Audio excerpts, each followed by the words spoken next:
Good evening. I'm your host, Karen Hudes. This show is coming to you live tonight from the DCTV studios in Washington, D.C.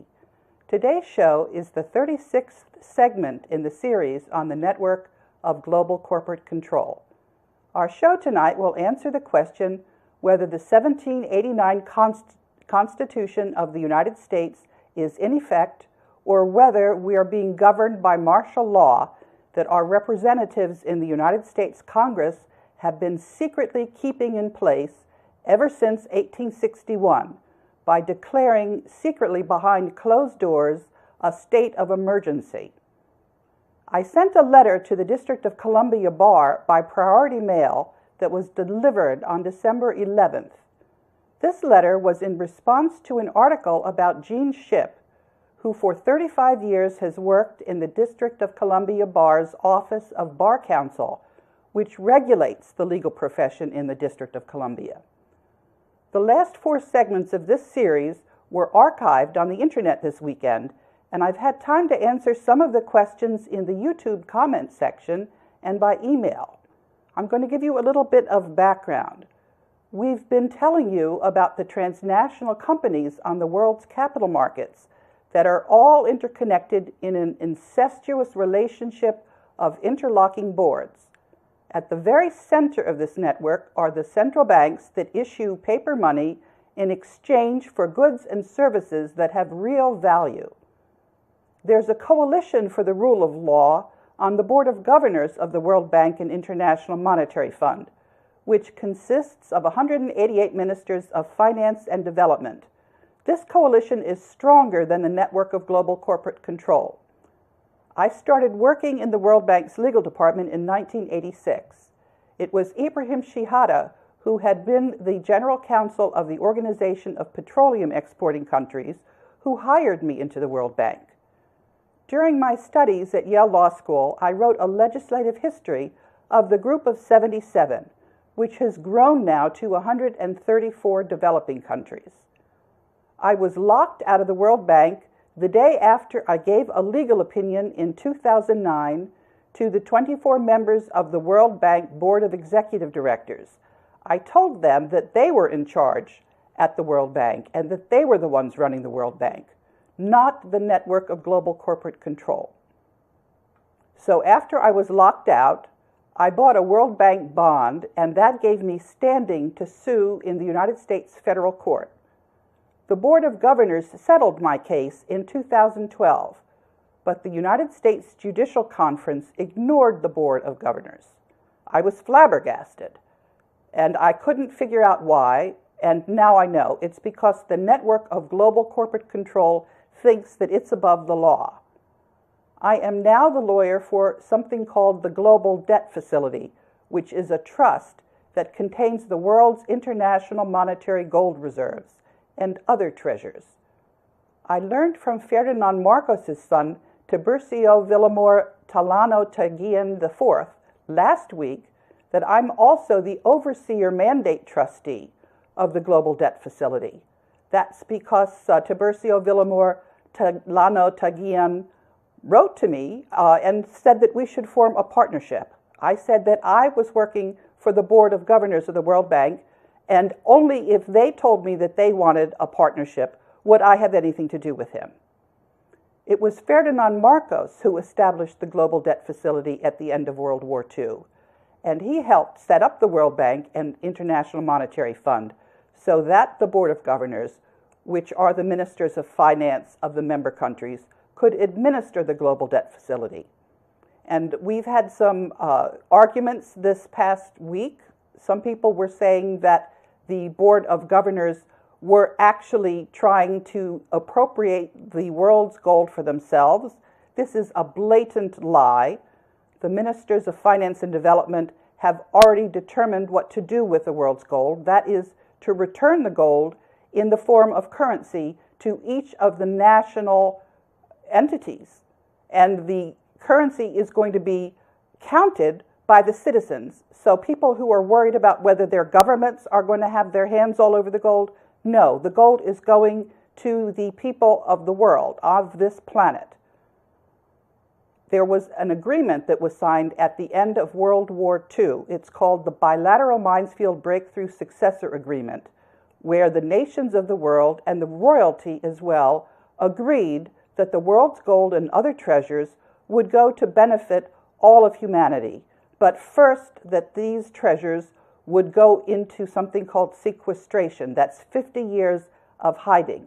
The period of sequestration ended in 2005, and ever since then, the network of global corporate control has been trying to steal these assets. And just in April, the International Court of Justice issued a bogus opinion saying that the paperwork for the trust was no longer valid.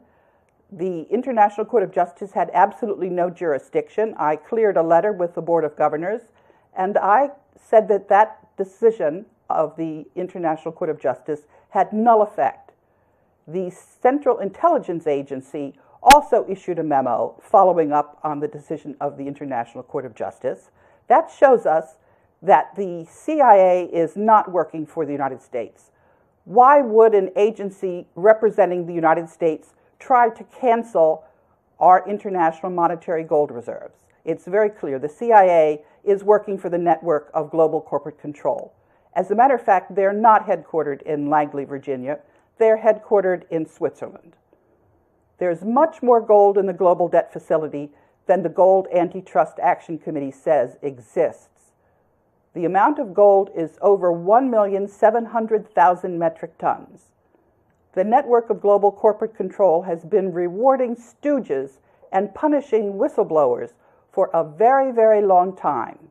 As loyal viewers on this series know, this network has been our secret puppet master since before the previous ice age. We know this from the Hapgood map that shows a coastline which is now buried under ice off the coast of Antarctica. We also know that there are civilizations buried along the coastlines ever since the level of the sea went up 400 meters. Actually, I think that's 400 feet. I stand corrected.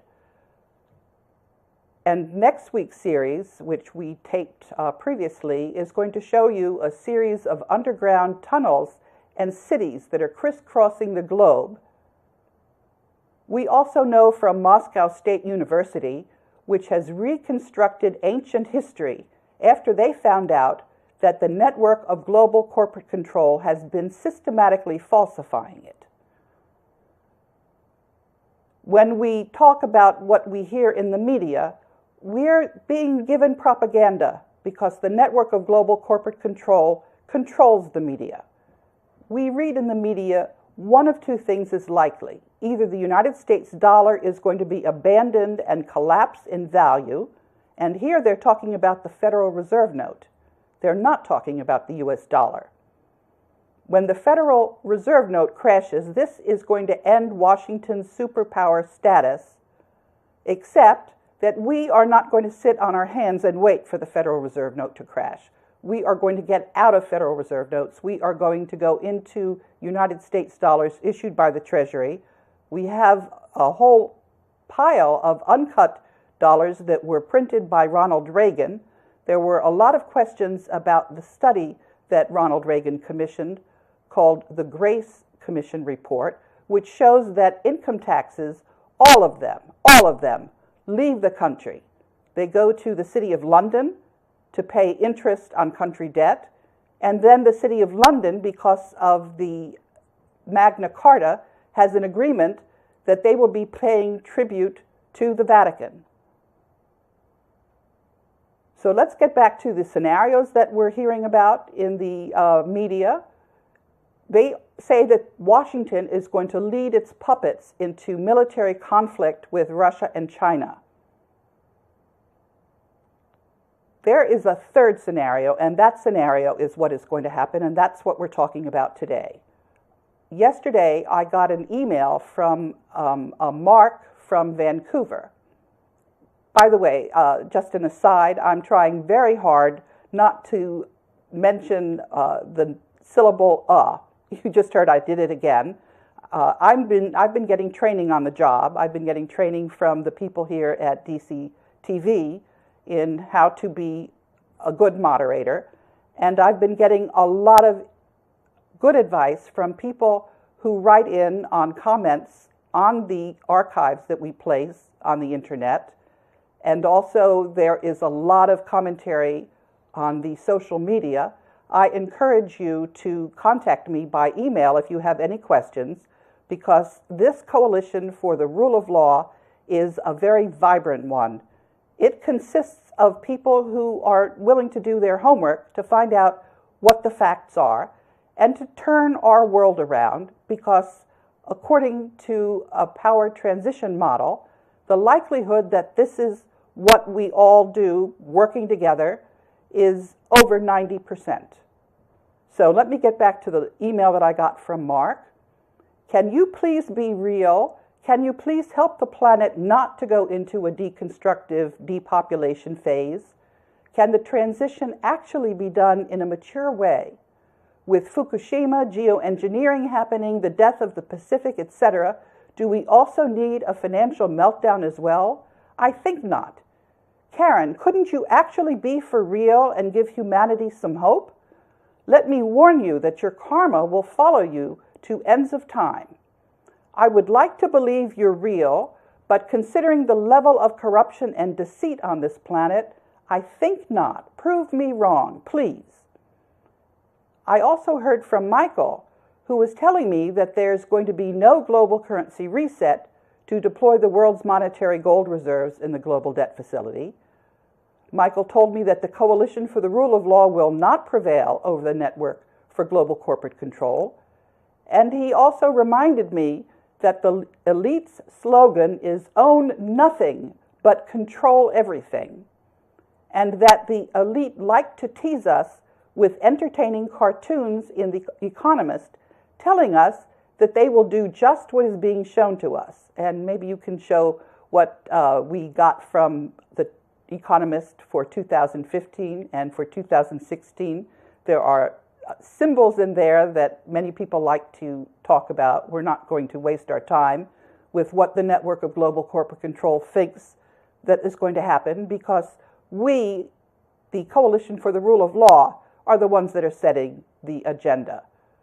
What I told Michael and Mark is that the power transition model from the United States Department of Defense says our chances are excellent, above 90%, for managing the global currency reset.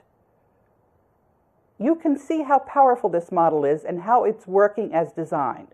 There have been a series of articles in which Russia has been complaining that the World Bank is simply an instrument of Washington, that the International Monetary Fund is now changing its policies and is not requiring the Ukraine to bring its defaulted loans to Russia current before the International Monetary Fund provides its own assistance to the Ukraine.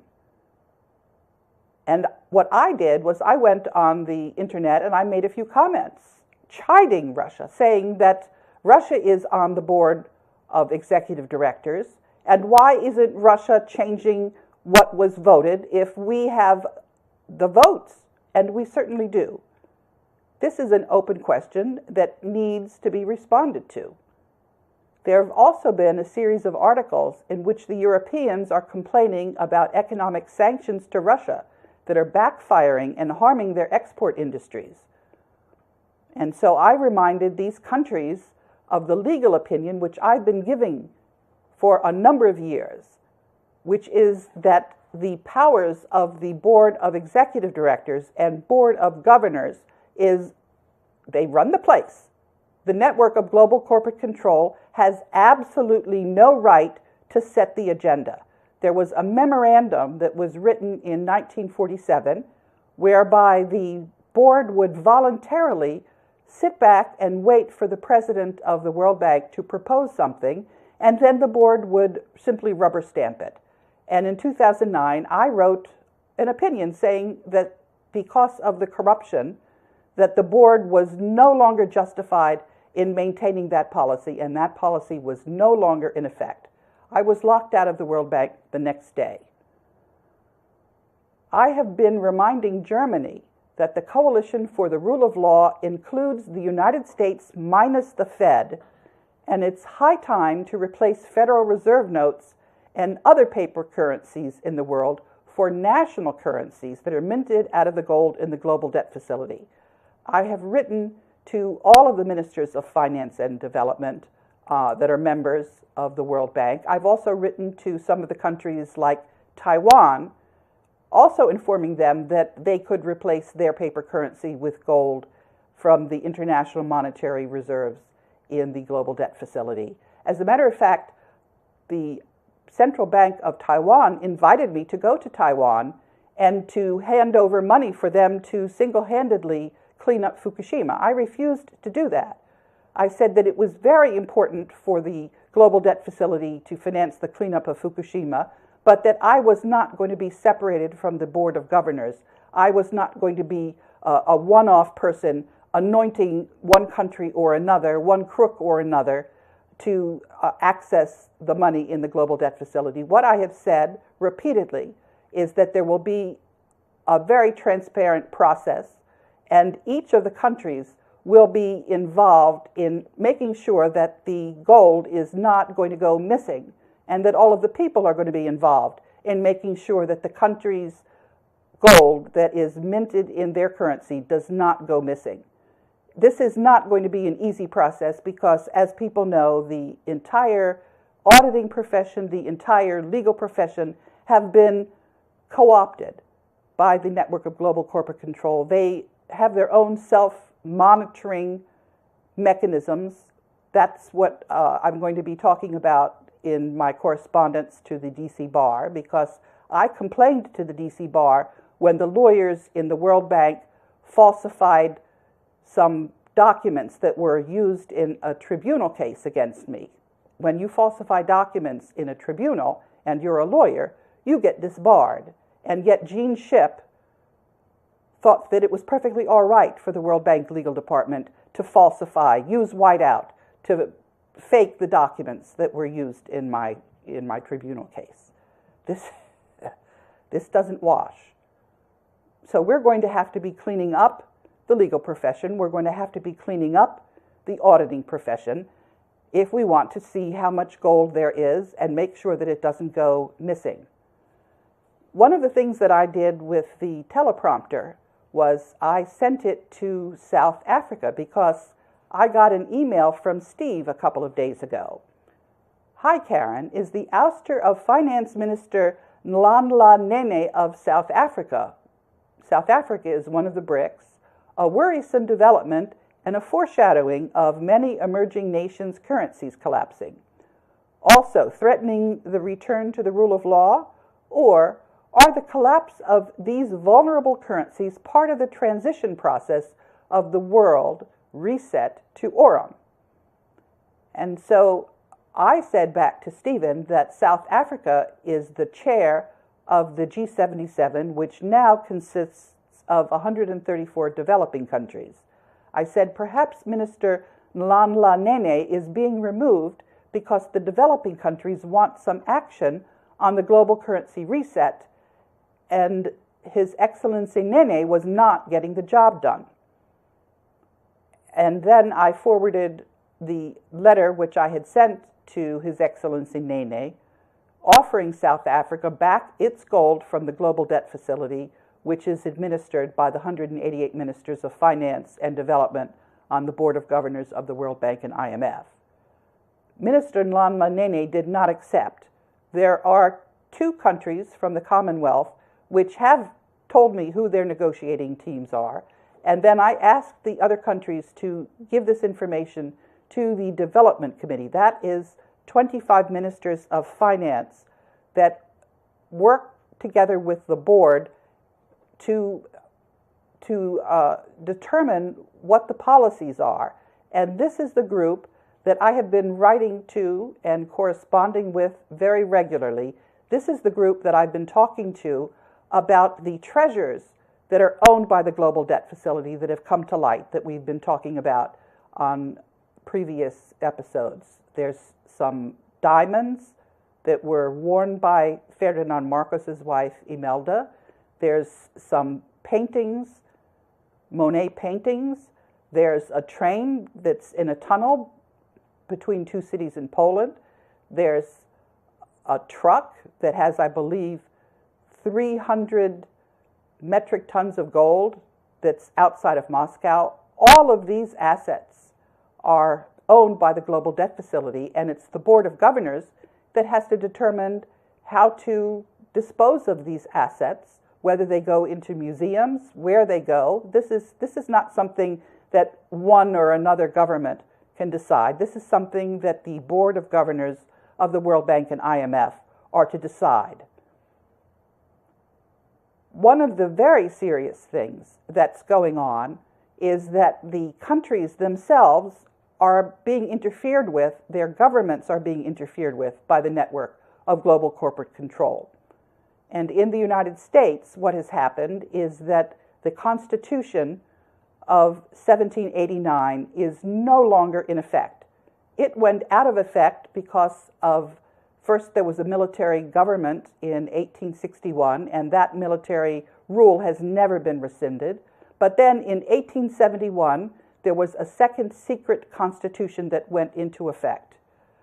When I wrote my letter to Gene Shipp, I chided him on the fact that the lawyers are not telling people what their actual legal situation is.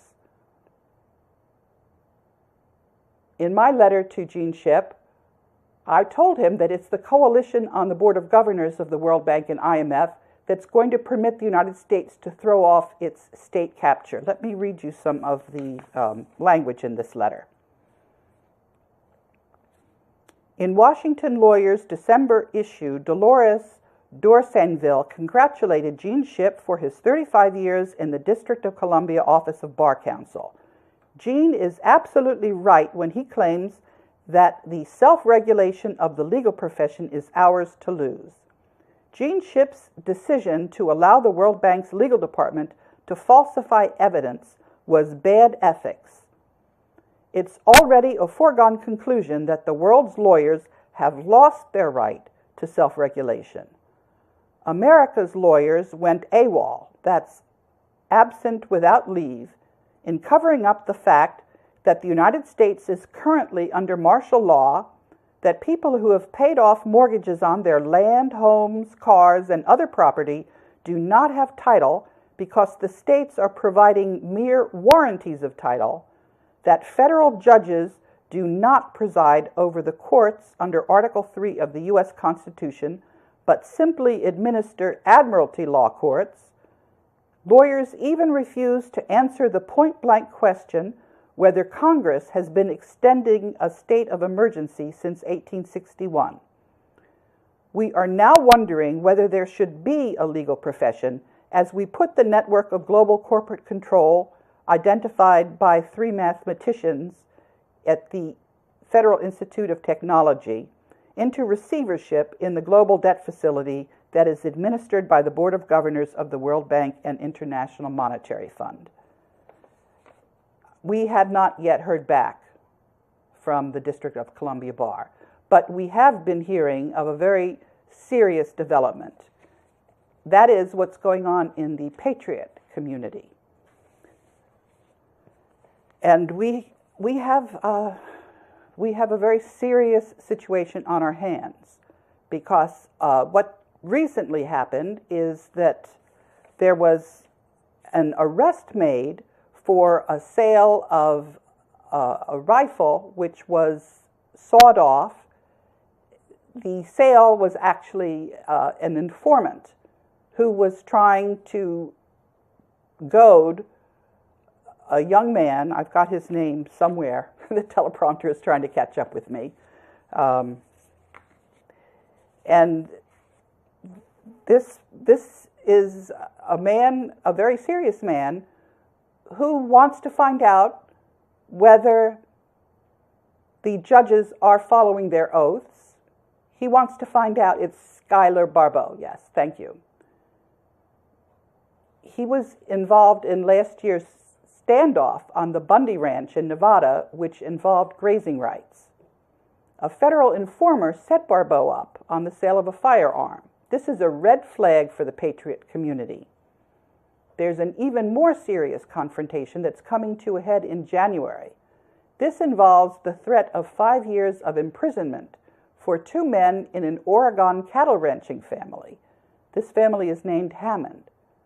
The patriot community knows full well that the United States Constitution is no longer in force and effect. The time for the United States to regain its Constitution is right now, and this is to happen peacefully. The network of global corporate control and its agents and its lawyers are to acknowledge the corruption.